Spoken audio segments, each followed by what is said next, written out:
hear me? Yep. Okay. Naomi, how are you? All right. I want to introduce these folks who worked very hard to get here. We have Jesse Radick. Hi, Jesse. By video via Skype. Glad you can be here virtually. We have Carrie Schenkman, and we have Naomi Colvin. And they're going to be talking about hypocrisy with our government, who is, persecuting and prosecuting people for telling the truth. Charging them with capital crimes like treason for telling the truth. Yet our own government just continuously leaks information for its own interests. We've seen this from the White House all the way down, and various intelligence and law enforcement agencies. It's a very common problem, and there needs to be some more equity. So these people are going to talk about leak hypocrisy and what we can do about it. Thank you.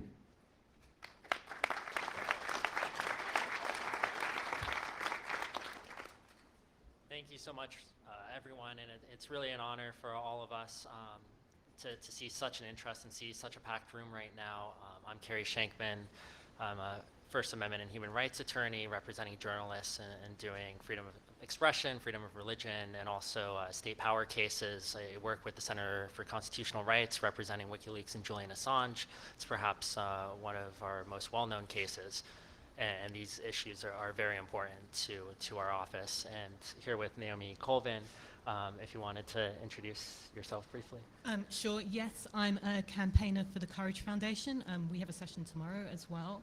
And we run defense funds for a number of whistleblowers and hacktivists. And I'm going to give sort of a quick view from Europe on some of these issues. So I think it would be most appropriate for Jesselyn to start out. I think she needs no introduction, but she's the legal director at Expose Facts, is famous for representing many whistleblowers, was a whistleblower herself at the Justice Department, currently represents Edward Snowden, and is one of the most prominent voices defending whistleblowers and freedom of information. So Jesselyn, it's also an honor, a big honor to be on this panel with you. Thank you for having me. It's an honor to be here, and I'm really glad you're doing this. Basically, in my experience, we really do have a two-tiered system of justice, and high-level officials who leak for political gain get cover, and those blowing the whistle on crimes and abuse end up facing decades in prison. And this problem is urgent. It's costing the daily liberty of people like Edward Snowden and Chelsea Manning and many whistleblowers who are really having their lives ruined, as well as the liberty of Julian Assange, a publisher. And it's very important that we address this, and the fact that there really needs to be some sort of public interest defense for people who are telling the truth, as opposed to people who are leaking purely to score political points or for their own personal reasons, in leaks that have no public interest value whatsoever. So Jesselyn, I'm curious what your experience has been. You mentioned public interest defense, but maybe not everyone in the audience knows what that means. How does the U.S. treat whistleblowers who publish in the public? Was that should I answer that, or should you? I probably should, but I'm not going to. I'm on with you. Yeah. Basically, courts don't recognize a public interest defense, and that was abundantly clear in the court-martial of Chelsea Manning. Clearly, there would have been a public interest defense that you're leaking not for political gain and not for personal reasons or to score political points, but because the public has the right to know and would benefit from this information. And there really needs to be that kind of defense, especially if you're going to be prosecuting people for something as serious as espionage.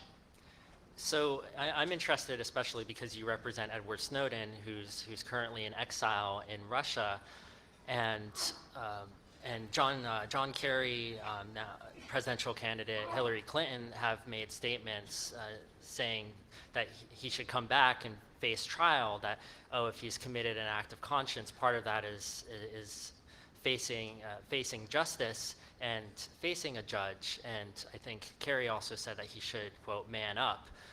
What's your response to that? Why doesn't Ed just come back and sort this out in a U.S. court? Ed has said that he'd be happy to do that if he would be allowed to raise a public interest defense, that what he did was in the interest of the people. But the U.S. government has specifically said, including the political people you mentioned, that he would not be allowed to raise that.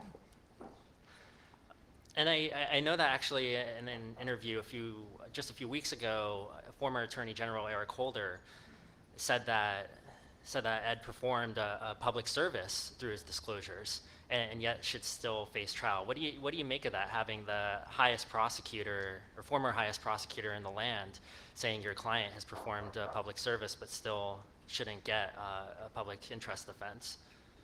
Well, I'm glad that Eric Holder agrees with us that Ed performed an amazing public service in what he did, but I find that completely hypocritical and contradictory to say that he should therefore still not be entitled to some kind of public interest defense if what he did was of public benefit.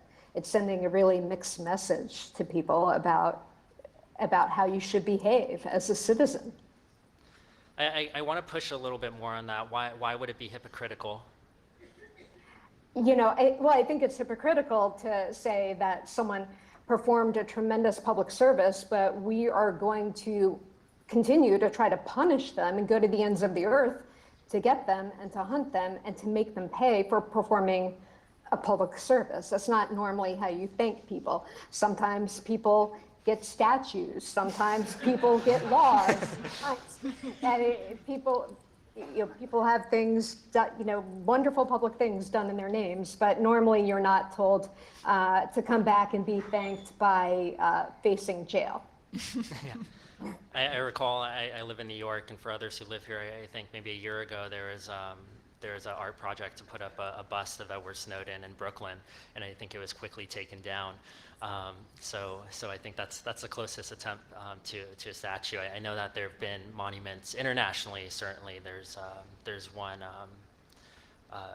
that has three truth tellers, Assange, Snowden, and Manning, on chairs, and then a fourth chair that's it's called Anything to Say, but it's quite a remarkable exhibit where basically a member of the public can go and just stand up on the fourth chair with these other truth tellers. And the idea is that it's in a way that we often think that whistleblowers are exceptional and these heroes that do something that's unattainable. But I think one of the points that you, Jesselyn, have made so strongly in your career is that it's really up to everyone, whether working within government or outside government, to speak up, because there's so many people with clearances, there's so many people who are facing misconduct, viewing and seeing misconduct, abuses, and cover-ups that have an obligation under the oaths they take for office, not just under oaths in the Constitution, which is the law of the land, to respect the First Amendment, the Fourth Amendment, the Fifth Amendment, but also human rights treaties, which are also the law of the land under the Constitution, and numerous conventions which make torture, for instance, a severe human rights violation, that when witnessing torture or cover-ups of torture, individuals have a duty under international law to report that so it can be prosecuted. So I think the big lesson from that is that as a public, we all have a duty to stand up, and it's very possible. It's not unattainable for anyone.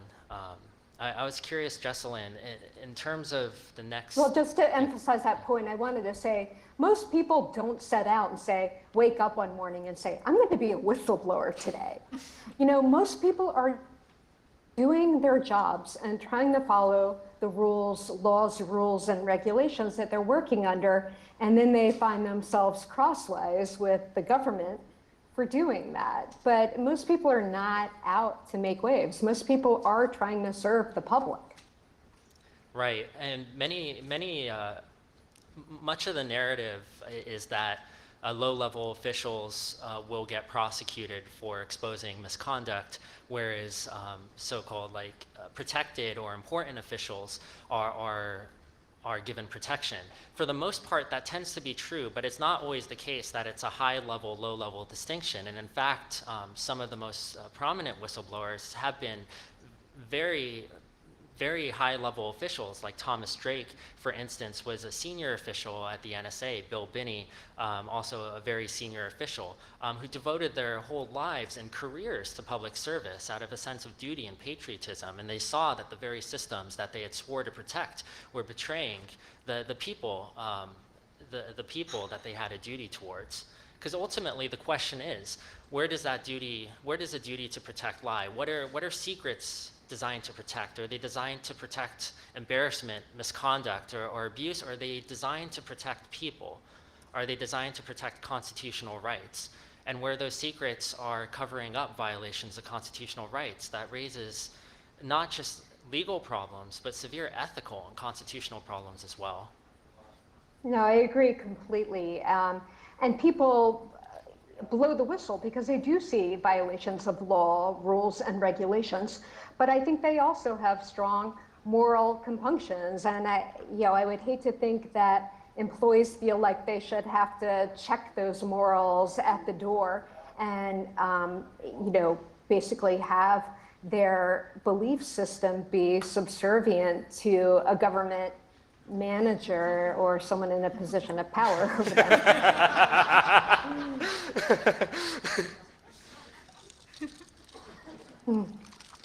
Naomi, did you want to jump in? I know one of the things, because the Courage Foundation, which Naomi is a campaigner for, runs the official defense fund for Edward Snowden, and has you can bring them on as well. But runs the official defense fund for Edward Snowden and several truth tellers, and is committed to the legal defense of those who often are neglected and are faced with big legal battles and problems alone. And I'm curious to get your perspective in terms of Courage's kind of vision going forward, and where, what kind of the maybe European and international perspective towards the U.S. is on some of these issues. Sure. I guess a lot of these cases which seem to be incredibly painfully controversial in the US, the view from Europe is much more straightforward, and the injustice is much more obvious than sometimes seems to be evident from the debate that you see in the United States. I think it's implicit in what Courage does that by making it clear that there's a support net, and a support net for individuals that's available and ready to step into action, you make it. I'm realistic about this. The barriers towards people, against people making these disclosures are massive. The psychological barrier, the barrier towards, being able to work, what it does psychologically to you, what it does socially. But we hope that by making it clear there's an organisation there which will fight your corner and fight your corner for individuals, which not many other people do, that it changes the calculus of can I act or can I not act, at least slightly.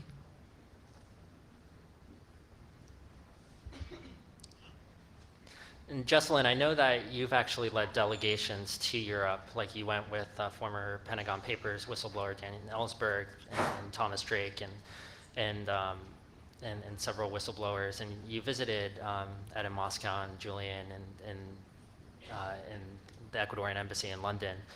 And so I feel like you got a chance to experience like the European Parliament, and there's actually been a lot of progression. Like the European Parliament voted by a majority that that Edward Snowden and whistleblowers should be granted protection and asylum should be respected. And I'm curious what your perceptions are, if you've seen Europe to be more progressive on whistleblower issues, or if you feel that right now we're kind of shifting into a darker time. I think overall we're shifting into a darker time, but Europe is certainly more progressive. And I mean, they may have different words for it, like in France, a whistleblower is a lanceur d'alerte, someone who sounds the alarm, but it's the same idea. So there's definitely an appreciation of it there, though, you know, in the grand scheme of things, I feel like it still has negative connotations that have to be overcome. So many might know Chelsea Manning filed an appeal in her court-martial in May, challenging the draconian nature of her unprecedented sentence, which was 35 years in prison for disclosing nothing that was.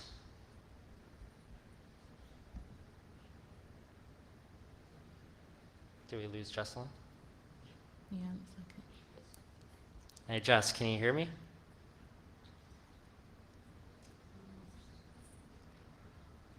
Actually, maybe I'll continue and then we can. Stop turning my video off. No, come back. That.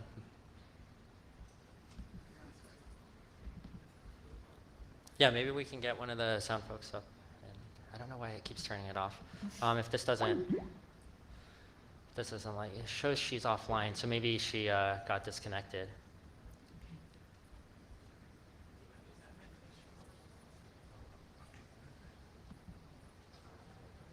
We'll just try that one more time. Am I recording? Or is this, what did I just hit? What am I doing?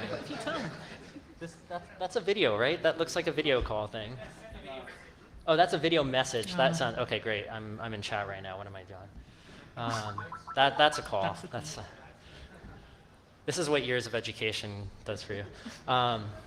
I'll try that and kind of multitask a bit, but I'll continue in the meantime.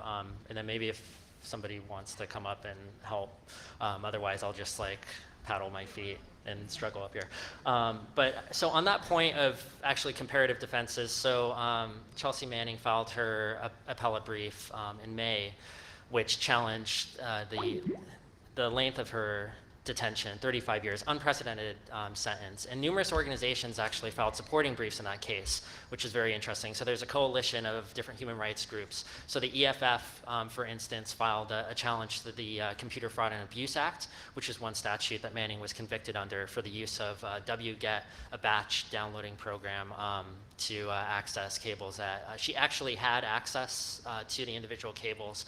And actually, an interesting academic question is whether that same theory that was used to prosecute Manning could have been used against Hillary Clinton for batch downloading materials that she had access to individually. But so the EFF filed an excellent brief challenging the CFAA. The ACLU took on the Espionage Act, arguing for a public interest defense. And another group, the Open Society Justice Initiative, filed a brief basically comparing the international law in many jurisdictions and looking at essentially how the US is way more draconian than just about any other civilized country in treatment of whistleblowers. So for instance, they looked at how whistleblowing or leaks to the press are punishable by less than 5 years imprisonment in at least 12 countries, and punished by at most 10 in most countries. And also a number of jurisdictions, as well as the European Court of Human Rights, which is the highest human rights court in Europe and a binding court over European countries, allows for a public interest defense, which is again where a whistleblower will have an opportunity to present their motive and the fact that they're making disclosures in the public interest. Again, there's no chance. Yeah, it looks like she's offline actually. So I don't know. Maybe let me try to. She ran away from you guys. I can have that effect.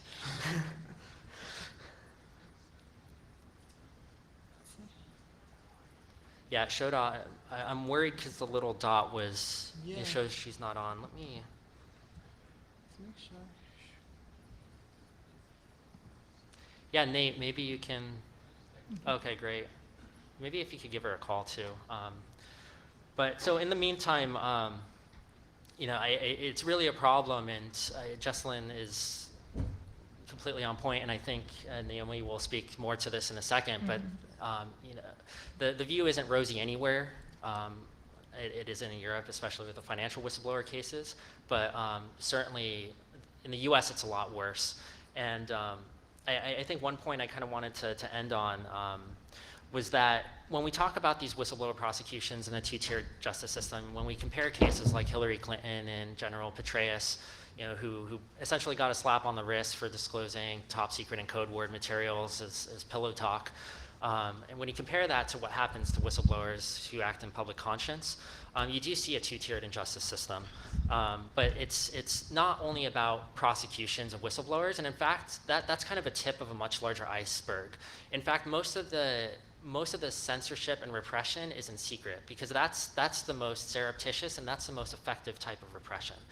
So if we look at freedom of information kind of like a valve of information flowing, you know, from the government's perspective, that flow can be cut off at any point. So it could be cut off at a drawn out public trial of a whistleblower. That could send a message, but it can also be cut off by draconian administrative policies and threatening and FBI visits that are much more difficult to report. It can be cut off at the publisher level. So the whistleblower can disclose all the materials, you can have all the technical protections and anonymity of whistleblowers, but the publisher can simply be afraid to publish because they're afraid of losing access or they're afraid of a criminal prosecution. So we saw that actually with the New York Times and waiting a year with the AT&T story years ago. And we also see that today when you look at how the mainstream media behaves. A lot of the reporting is actually dictated by fear of losing access to the king's or now maybe queen's court. So I think it's an important thing, and what I'll leave on are some quotes from President Nixon. So in 1971, there's an often forgotten story, but essentially Nixon almost started World War III secretly because India and Pakistan broke out into a conflict, and the official policy was neutrality, but Nixon and Kissinger decided to have a secret tilt in favor of Pakistan and send a giant warship to the region to try to provoke Russia. And it actually almost started, like literally was a flashpoint at the level of the Cuban Missile Crisis. A muckraking reporter by the name of Jack Anderson broke the story actually just days after, and he leaked a memo, an internal memo, just days after it was written. And Nixon and Kissinger were so absolutely furious that they wanted to go after the source of the story. The story actually ended up later winning the Pulitzer Prize, but the quotes of Nixon about this affair are publicly available in collections of his quotes. But this kind of gives a window into what going after whistleblowers is all about. So the first one is Nixon saying about the source. The point is, and this is Nixon, is there any way that we can keep Radford, the source, scared to death so that he doesn't get out and think, oh, I'm now going to write the book, or I'm going to do this or that or the other thing? Can he be told that a criminal, I think he's got to be told that a criminal offense hangs over him, that it's going to hang over him, and that we're going to be, you see what I mean? I like to scare the son of a bitch to death. And another one that's perhaps even worse, he's speaking to John Ehrlichman, his counsel. So this is Nixon. We better do something with him, the source, but I don't know what the hell. Have you got any ideas?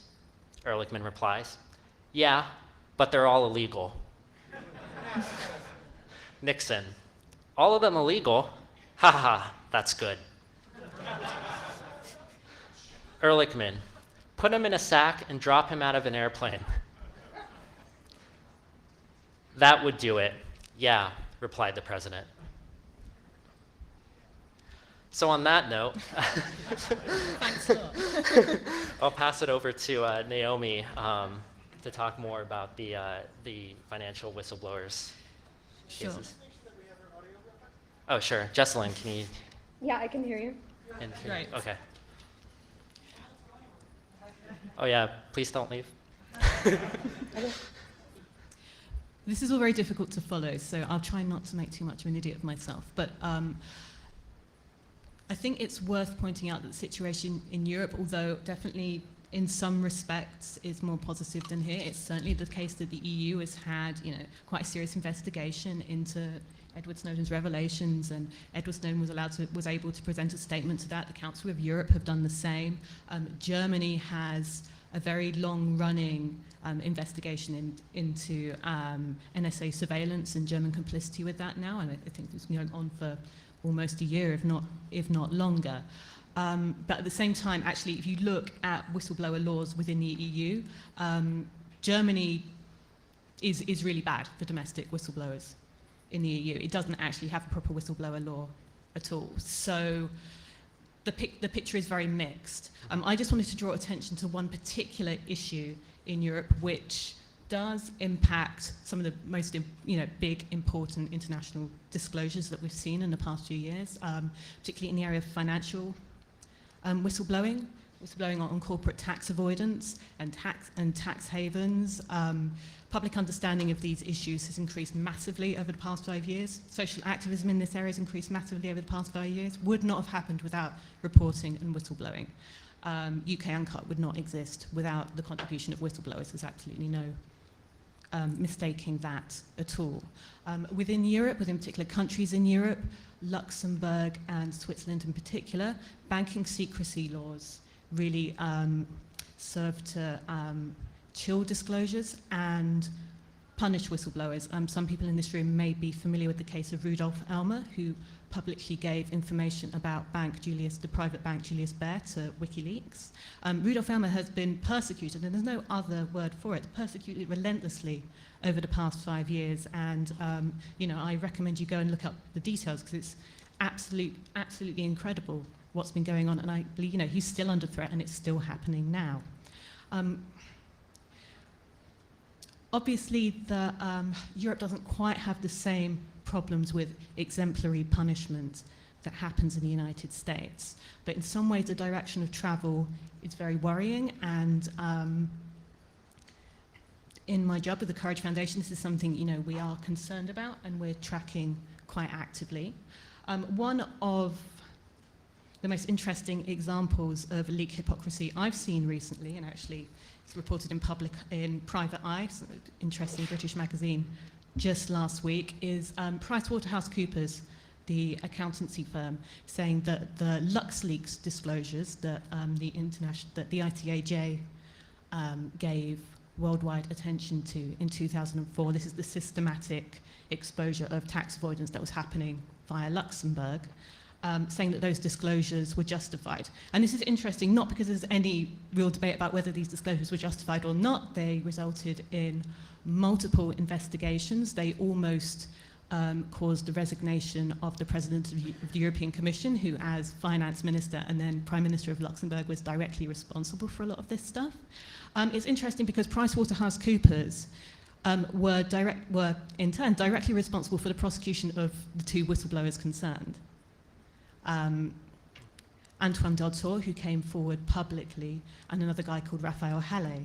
And they were seeking, so these 2 guys were prosecuted under banking secrecy laws and for theft in the Luxembourg court. They also tried to prosecute one of the journalists concerned. You might be interested to hear. The journalist was acquitted, but both Deltour and Halle were given suspended sentences and fines. And that decision is being appealed now. But I bring this to your attention because the European Union has also just passed a Trade Secrets Directive, which in theory obliges every member state of the European Union to pass similar laws which would be applicable in a wider selection of cases. This is such a clear and present danger to press freedom in Europe that even the New York Times editorial board wrote an editorial saying so. So things in Europe are not totally rosy, and there are issues that we should all be keeping an eye on. I'm wondering if we should continue with the 3 of us, or Jesselyn, since you're out for a bit, did you? I didn't want to cut you off. I just wanted to underline Naomi's point. If you look at whistleblower protections for bank whistleblowers in the US, like Dodd-Frank and Sarbanes-Oxley, bank whistleblowers have far more protection than national security whistleblowers. And I would say that it's just as important to know if your airplane has not been properly inspected and might fall out of the sky, as it is to know if if your account is being totally mishandled. And we really need to have parity in these kinds of laws. What do you think is the best way forward? Do you think that's in the courts? Do you think that's in Congress? Do you think that's at a grassroots level or at a high up level? I mean, because you spent your career looking at these issues, and I know that have had, so many different experiences. I think it takes a multi-pronged approach. I mean, in Congress, unfortunately, what you end up with in the end is not what people are often seeking in the beginning, which can be really, really positive reforms that get so watered down by the time they're passed as to be meaningless. Courts have, had limited success, but the problem is that things can take years and years and years to unfold. And legislatively, again, you can have a really good law like the Whistleblower Protection Enhancement Act, but then there's a big gaping loophole for national security and intelligence whistleblowers who get cut out of the protection. So, there's not one ideal solution, but I think, you have to take a multi-pronged approach and keep pushing on all these different fronts. And I know there's another element that I think tends to be kind of more psychological in a way, this idea of shooting the messenger, which is an idea that goes back as far as civilization, where oftentimes there's kind of a human tendency to want to punish or ostracize someone who speaks out because of institutional dynamics or secrecy, internal secrecy codes. I know this is something that Ellsberg has written a lot about, that organizations promote cultures of secrecy, and that keeping secrets ends up becoming a mark of worth, to where losing a security clearance can almost become like losing one's identity and value. And I wonder, because you've had a lot of experience fighting stigma, personally with your whistleblower experiences, but also in defending your clients, not just in the courts, but also in the press, because the press has a tendency to mount attacks on whistleblowers. And we've seen this very recently, and tragically with the case of Chelsea Manning, who her lawyers reported made an attempt on her own life, and that wasn't treated with any respect by the Army, which actually leaked confidential medical information in a violation of HIPAA, it appears. So, and I mean, and this isn't this isn't any exception. This is treatment. Like, she was subject to solitary confinement, and numerous whistleblower cases, like in Thomas Drake, there was mismanagement of evidence, and so many of these cases involve break-ins and violations of the law. So I wonder if maybe you can speak to this theme of stigma, and if there's any way to promote and push back on this idea of a whistleblower as a traitor, which is tossed around. I know it came up actually even in the introduction of this talk, this idea that of the traitor. How do we push back on that?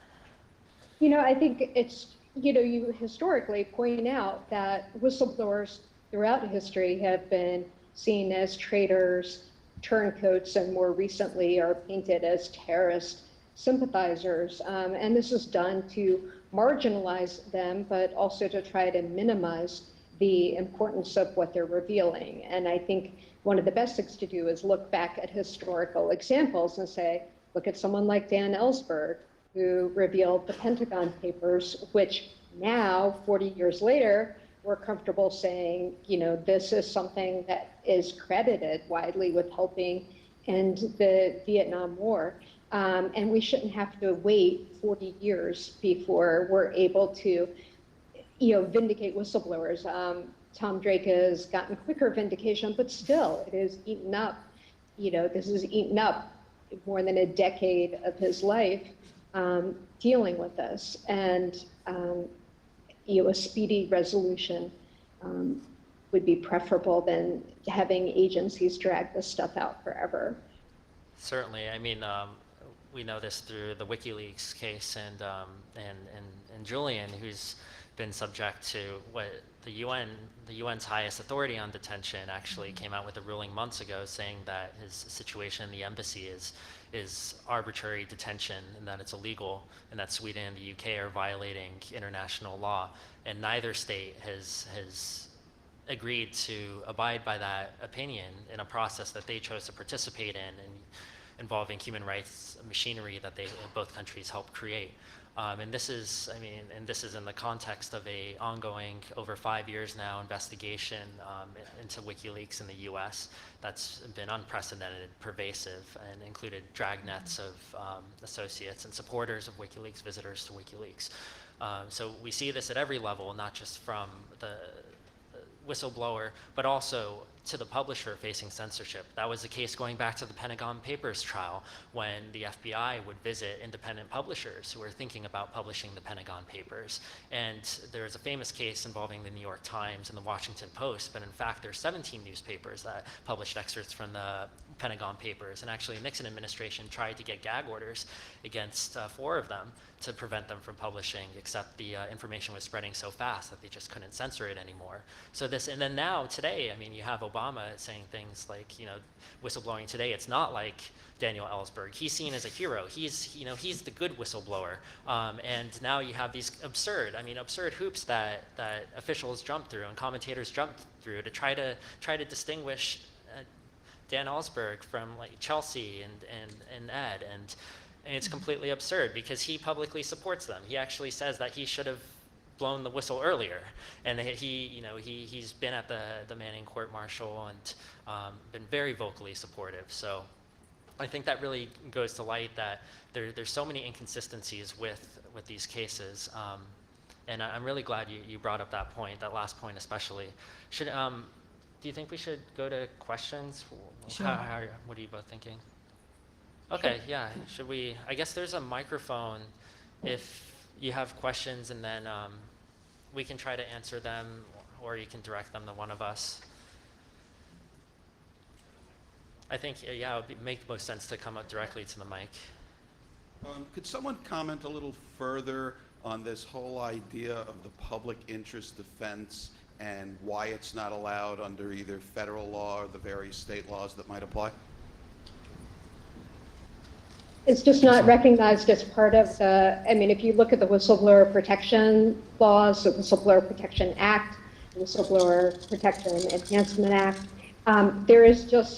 it's not written into the law. It just says that a person may reveal information that he or she reasonably believes evidences fraud, waste, abuse, illegality. But it doesn't say anything about what to do or what happens or what protection you're entitled to when the government does retaliate against you. So it's just not in there at all. And that would be a great affirmative defense to have available for a whistleblower. And also so the main law that's used to prosecute whistleblowers you might be familiar with is Espionage Act of 1917. It's 100 years old and was passed by the Wilson administration not to prosecute spies, but the first few thousand prosecutions were actually of the Socialist Party and labor movements. And that law is extremely vaguely written and also provides no defense. And it's been interpreted most often by the Eastern District of Virginia, where many of these whistleblower cases are brought, where individuals don't have an opportunity to introduce evidence of positive motive of their acts. So in previous cases like John Kiriaku's case, Thomas Drake's case, they actually tried, and in the Manning court-martial, tried to say, look at these things, bad things that were exposed. But the judge will actually say, you can't introduce that. What makes it even worse is that despite that, the government is allowed to introduce evidence of harm. So in a way, effectively tainting the jury, and this happened in the Manning case, allowing speculative and attenuated ideas of harm caused by disclosures without allowing the individual to defend against that. So I think the public interest defense is probably the most needed revision to the act. I think most lawyers in the space I'm sure Jesselyn would agree, for the need to repeal the Espionage Act is both outdated and draconian law that violates the First Amendment. But I think, realistically speaking, the public interest defense is probably the most important. Thing that we need. I agree. It absolutely should make a difference whether you're leaking to score political points or retaliate or get revenge, versus because there's information that the public needs to know and the public has a right to know. That's a huge distinction, and it should matter. And the fact that courts have been saying it doesn't is very troubling. Okay, I'd like to return to the topic of whistleblowers and stigma. I can understand that a large corporation or a large government would take offense to someone who made them look bad, and they would retaliate by trying to make the person who made them look bad or look worse.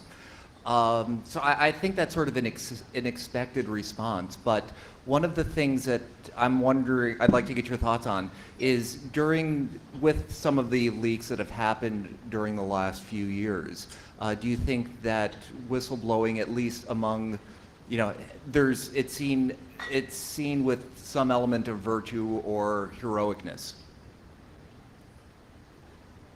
I think it's always been a double-edged sword.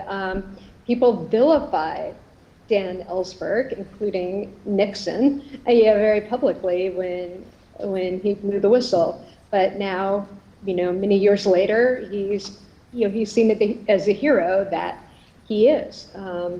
So I think there's always been this love-hate relationship with whistleblowers that our country has.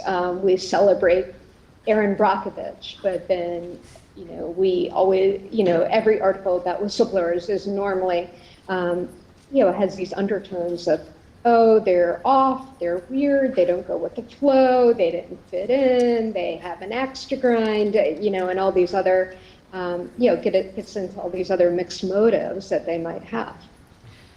I'd add to that I agree totally with all of that. I think it's also worth recognizing that what is sometimes a bit of a fake public debate about, hero or traitor, is used deliberately in the media to crowd out discussion of the revelations themselves.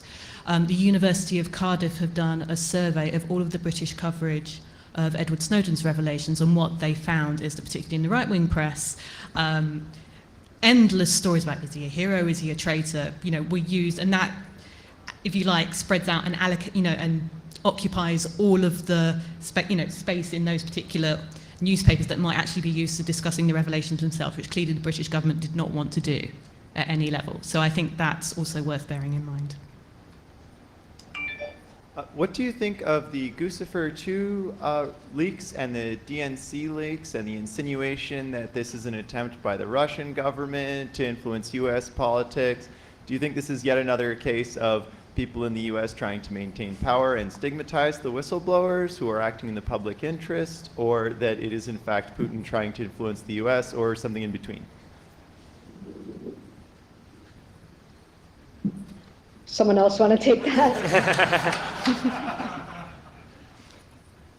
Well, I haven't had a chance to fully digest all the stories, so I know that with respect to WikiLeaks, it's WikiLeaks' position to not comment on any sources. Do you think Tor and anonymous browsing is going to? Do you think Tor and anonymous browsing is going to make it easier for people to whistleblow without actually getting caught? Sorry, can you repeat that? Do you think that the Tor and the anonymous browsers will make it easier for people to whistleblow without being caught by the government, so they can verify the source is real, but they can't find out who did it? Do you want to? Tor making it easier to. Well, I think it already has, in some extent, but obviously the risks are very great, and what we've seen, particularly if you look at Chelsea Manning's case, it's not the initial submission mechanism which causes issues. It's a problem of who someone's talked to. It's the issue of not getting caught is bigger than can you submit something from A to B anonymously. It's bigger and more complicated problem than that. But anonymity is certainly an important factor in being able to blow the whistle successfully. I tried to blow the whistle anonymously and then basically ended up getting outed by the government. So, I mean, I do think anonymity is an important factor in being able to blow the whistle. It's certainly a valid way to blow the whistle, and affords a certain amount of protection and safety for that person taking the risk. Thank you. I wanted to return to this very important issue of hypocrisy, which is what this talk was titled on. In particular, around prosecutorial discretion, because we've had in the United States a series of intelligence officials that have actively lied to Congress under public oath, and they have not been prosecuted. And I'm wondering if there's a structural mechanism within the Department of Justice, Jesselyn, where you worked, that we could use or advocate for that would hold senior officials accountable for lying to the public if we're going to hold people who've disclosed information in the public interest, like Edward Snowden, to this basically exile. Thank you. I mean, the proper mechanism would be to appoint a special prosecutor or independent counsel to look into these cases and investigate them. But the department has shown itself to be very, very poorly capable of investigating itself, unwilling and unable to do that. So I just don't see that happening. I found the discussion of different whistleblowing laws in different countries really fascinating, and I'm wondering if there are any other places we could look for inspiration, maybe outside of Europe, outside of the United States. Does Canada, anywhere in Latin America, Japanese, anybody else, you know, especially maybe on the either financial side or on the intelligence side, is there any other places we could look to inspiration to maybe get this stuff figured out better? Yeah, well, there's some other jurisdictions that have public interest defenses of different forms. So you can imagine that sometimes there'll be national security exceptions carved out, which is less helpful. But I know it's actually been some time since I've done research on this, but Canada and Denmark, I believe, have explicit public interest defenses written into their laws. Like I said, the European Court of Human Rights has allowed has looked to what's called a proportionality test under Article 10 of the European Convention, which is a free speech article, looking at, so basically allowing the public interest to be considered. So that would apply to Europe. And I know, I want to say I saw something in Australia, but was less helpful because I think it had a national security exception carved out. But a number of other jurisdictions, if they don't have those defenses, they certainly are not issuing as draconian sentences. And I think that's a very important point. I think there's a lot of guidance in international law. There's numerous organizations have produced principles, articulating national security cases, and human rights law has actually been progressive. There's been a lot of work by civil society orgs on this. Other view, the last word. No, I mean, there's a group called Blueprint for Free Speech who have been doing comparative work on whistleblower laws within the G20, which is really interesting. But yeah, it's taking bits from different jurisdictions. I don't think anyone has a complete, there's no one country that you would recommend as having a great set of laws for whistleblowers generally, I don't think. Jess, we running out of time, but if you just wanted to say. Yeah, I don't think there's one go to like, oh, this person, this country has the ideal model law that we should pattern off of. But I think you can take bits and pieces from what other countries are doing and say, look, okay, this should be a good principle to follow, or they're doing the right thing in terms of recognizing this aspect of it. Awesome. Looks like we're out of time, but thank you so much, Jesselyn and Naomi, thank you. Thank you, Jesse.